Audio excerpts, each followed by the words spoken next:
అందరికీ నమస్కారం. ముందుగా తెలుగు మీడియా మిత్రులు క్షమించాలి, ఇందాక చిన్న కన్ఫ్యూజన్ అయినట్టుంది, మీ లంచ్ టైం మిస్ అయినట్టుంది, ఏమనుకోవద్దు, క్షమించాలి. అదేవిధంగా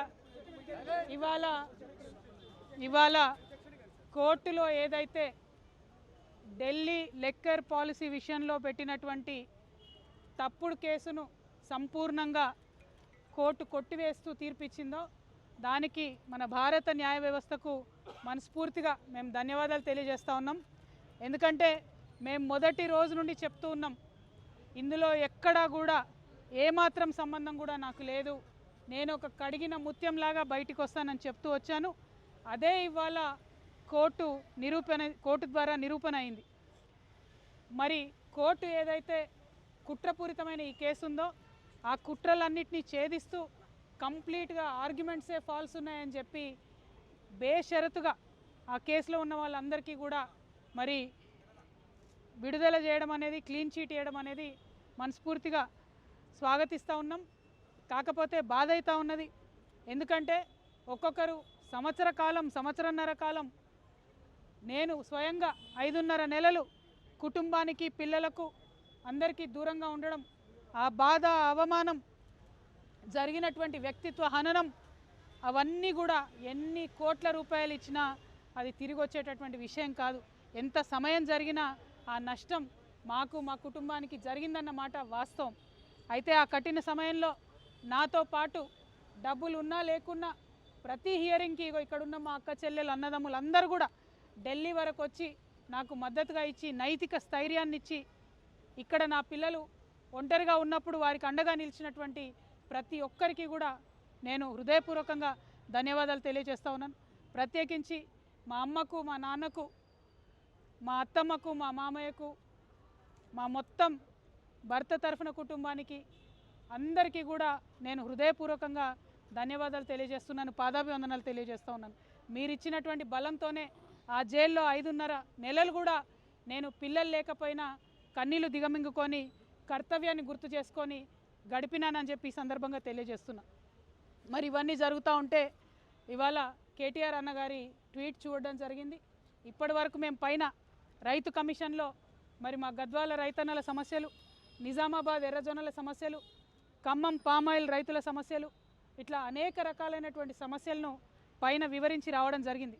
ఎందుకంటే నేను పదే చెప్పినాను, ఈ అంశం నన్ను ప్రజాసేవ చేయడంలో ఆపదు, నేను ఎత్తుకున్నటువంటి మార్గానికి ఈ కేసులు ఇవి అడ్డంకి కాదని చెప్పినాం. ఇవాళ కేసు తీర్పు వచ్చినప్పటికి కూడా మా కార్యకర్తలతో సంబరాలు చేసుకొని మళ్ళీ మా పని మీద మేము రావడం జరిగింది. రైతన్నల విషయాలు అనేకం రైతు కమిషన్కి వివరించడం జరిగింది. మరి వివరించి బయటకు వస్తున్నటువంటి సందర్భంలో కేటీఆర్ అన్నగారి ట్వీట్ని నేను చూడడం జరిగింది. అందులో వారు మరి ఒక పక్క కంగ్రాచులేషన్స్ చెప్తూనే ఇంకొక పక్క మా ప్రభుత్వం పడిపోవడానికి ఈ కేసే కారణం అన్నట్టుగా అర్థం వచ్చేలాగా వారు ట్వీట్ చేయడం జరిగింది.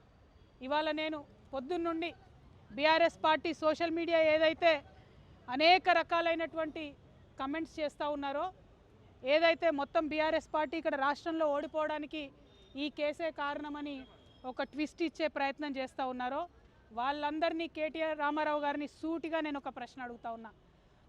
నా మీద కేసు పెట్టింది ఎందుకోసం? పార్టీ కోసం కాదా? ఈ మాట కేసీఆర్ గారు చెప్పలేదా? మరొకవేళ నా మీద కేసు పెట్టింది పార్టీ కోసమే అని మీ అందరికీ తెలిసి ఉంటే ఇవాళ మీరు ఏదైతే ట్వీట్ చేసిండ్రో అది నిజమే అయితే నేను జైలుకి వెళ్ళేంత వరకు కూడా ఒక్కసారి కూడా మీరు ప్రెస్ మీట్ పెట్టకపోవడం ఎందుకు? కేసీఆర్ గారు ప్రెస్ మీట్ పెట్టకపోవడం ఎందుకు? ఇంకా పెద్ద నాయకులు ఎవరు కూడా మాట్లాడకపోవడం ఎందుకు? అంటే ఆనాడేమో నేను ఒంటరిగా ఫేస్ చేసుకోవాలి, పార్టీ సోషల్ మీడియా కనీసం సపోర్ట్ చేయదు. ఆనాడు బీజేపీ సోషల్ మీడియా అంతా నేను అత్యంత పవిత్రంగా 9 రోజులు అన్నం మెతుకు తినకుండా బతుకమ్మ చేసే వ్యక్తిని నేను. అత్యంత పవిత్రంగా నేను బతుకమ్మ ఎత్తుకొని ఈ జాతి సంస్కృతిని చాటి చెప్పినటువంటి బిడ్డను నేను. ఆ బతుకమ్మ ప్లేస్లో లిక్కర్ బాటిళ్ళు పెడితే బీఆర్ఎస్ పార్టీ సోషల్ మీడియా ఆనాడు ఏమైంది? మీరు ఆనాడే ఎదుర్కొని ఉంటే ఈ గతి పట్టేదా బీఆర్ఎస్ పార్టీకి? బీఆర్ఎస్ పార్టీ అసెంబ్లీ ఎన్నికల్లో ఓడిపోవడానికి నేను కారణమా? ఒక్కసారి ప్రజలు కూడా రివైండ్ బటన్ దయచేసి నా కోసం ప్రెస్ చేసి ఆలోచన చేయాలి. ఆనాడు ఉన్న అంశాలు ఏంటిది? ఇండ్లు ఇవ్వలేదన్న అంశం, ఉద్యోగాలు ఇవ్వలేదన్న అంశం, దోపిడీదారులకు టికెట్లు మార్చమని ఎంతమంది మొత్తుకున్నా మార్చకుండా వాళ్ళనే మళ్ళీ ప్రజల మీద రుద్దాలనేటటువంటి చేసిన ప్రయత్నం. ఈ అంశాలు కాదా ఆనాడు చర్చలో ఉన్నాయి? అన్నిటికన్నా ఎక్కువ అహంకారం అనేటటువంటి అంశం కాదా చర్చ? ఇవాళ వచ్చినటువంటి తీర్పుని అనుగుణంగా మలుచుకొని బీఆర్ఎస్ పార్టీ ఓటమిని నా మెడలో వేయాలని చూస్తున్నారు. ఇది కరెక్ట్ కాదు. కేటీఆర్ గారు, మీరు ప్రజలకు జవాబుదారీగా ఉండాలి. You are living in a denial my dear brother. Accept the fact, understand what has happen during that election, take steps accordingly, fight it out in people. Do not blame me for this.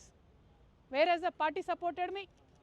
3 years of the cases, did party social media support me? ఇవాళ పొద్దున్న నుండి సన్నాయి నొక్కులు నొక్కుతున్నారు. పెంపకానికి వచ్చిన court తీర్పా ఏందో అడ్డమైన రాతలు నేను ఆ సోషల్ మీడియా చూడను. దీనివల్లే బీఆర్ఎస్ ఓడిపోయింది అంటున్నారు. మరి ఎందుకు మాట్లాడలే? నేను పార్టీ కోసం కాదా జైలుకు పోయింది? మీకు తెలియదా ఏం జరిగిందో వెనకాల? నా మెడలో పార్టీ ఓటమిని వేయాలని చూస్తే ప్రజలు కూడా హర్షించరు. ఇవాళ నేను కోరేది ఒక్కటే, నిజాలు చెప్పండి దయచేసి. నేను ఆనాడు నిజమే చెప్పి నాకు సంబంధం లేదని ఇవాళ న్యాయస్థానం కూడా నా నిజాన్ని సమర్థించింది. రేపు 2 నెలల్లో నేను కొత్త పార్టీ పెట్టబోతా ఉన్నా. ఆ దేవుడు ఆశీర్వాదంగానే ఇవాళ తీర్పు వచ్చిందని చెప్పి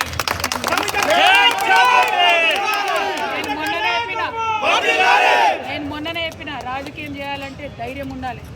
ఓడిపోతే ఒప్పుకునే ధైర్యం ఉండాలి. నిజామాబాద్లో నేను ఓడిపోయినాడు ఒకటే మాట చెప్పిన, ప్రజలు ఇచ్చిన ఏ తీర్పునైనా శిరసావిస్తా అని చెప్పిన తప్పితే కారణాలు వెతకలేదు.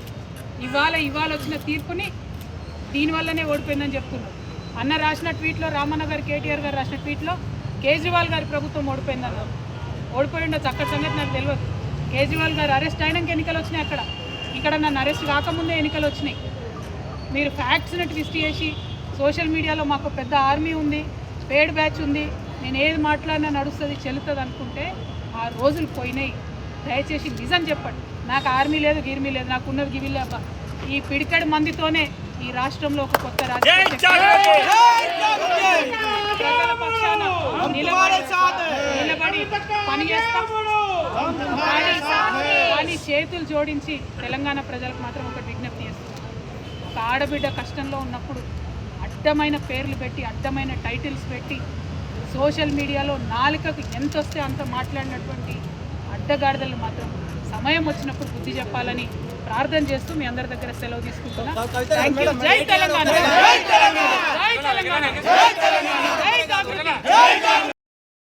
Hi friends, thank you for watching this video. ఈ వీడియో కనుక మీకు నచ్చినట్లయితే దయచేసి లైక్ చేయండి, షేర్ చేయండి. ముఖ్యంగా మా ఛానల్ 24/7 న్యూస్ టీవీని సబ్స్క్రైబ్ చేసుకోండి.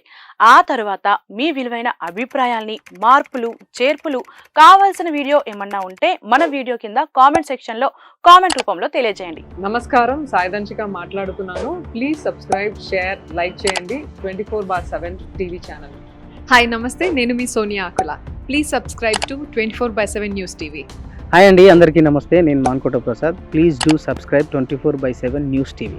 Political, entertainment and infotainment updates కోసం like, share, subscribe 24/7 news TV.